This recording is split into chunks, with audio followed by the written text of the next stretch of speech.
এটা মাটির না কিসের বুঝতে পারছি না। ভীমরুলের একটা চাক হয় যেটা মাটি নকশা করা করা থাকে, তারই মতো, কিন্তু এটা একেবারে মতো লাট্টুর মতো ঝুলছে। কাকিমা বলছে নাকি কালো ভীমরুলের চাক, একদম পুরো এটা চায়ের ভাঁড়ের মতো লাগছে, আবার লাট্টুর মতো লাগছে। লাট্টুর যে খেলা হয় সেই লাট্টুর মতোই লাগছে। নিচের দিকটা এই যে ছিদ্র করা রয়েছে এইখান দিয়ে মনে হয় প্রবেশ করে, জানি না বাবা ভেতরে, জানি না ভেতরে আছে কি না। আবার তুবড়ি বাজির মতো কিছুটা লাগছে, বুঝতে পারছি না। ভীমরুলের বলছি তো অন্য ধরনের হয় ভীমরুলের চাকটা, তো কোনো পোকা নাকি জানি না। ভেতরে মনে হচ্ছে কিছু নেই, সাদা আর ওই হালকা লাল লাল কালারের করে করেছে একটা তারের মধ্যে দিয়ে।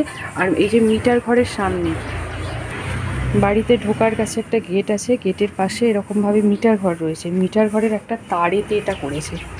আমরা কেউ বুঝতে পারছি না এটা কি।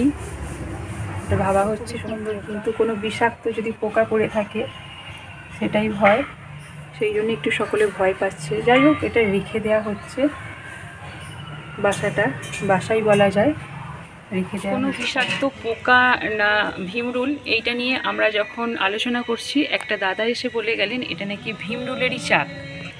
ভীমরুলদের যে বাসা হয় বড় মাটির, আমরা যেটা বলছি, ওই দাদা নাকি বলছেন তার প্রাথমিক এটা অবস্থা, ভেতরে ডিম দিয়ে চলে গেছে, আর এর বাইরে ওরা নাকি মাটি দিয়ে বাসাটা তৈরি করবে। সেটাতে আমরা নিশ্চিত নেই, কারণ এই অবস্থায় আমরা ভীমরুলের চাক কোনোদিনও দেখি না। বলছি না, মাটির বড় বড় একটা নকশা করা হয়, ওটাই জানি। হতে পারে ভীমরুলের, হতে পারে কোনো বিষাক্ত পোকা, আমরা কিছুই এটা নিশ্চিতভাবে আমরা বলতে পারছি না। খুব সুন্দরভাবে বানিয়েছে, নিখুঁতভাবে শিল্পী তার দক্ষতা প্রকাশ করিয়েছে।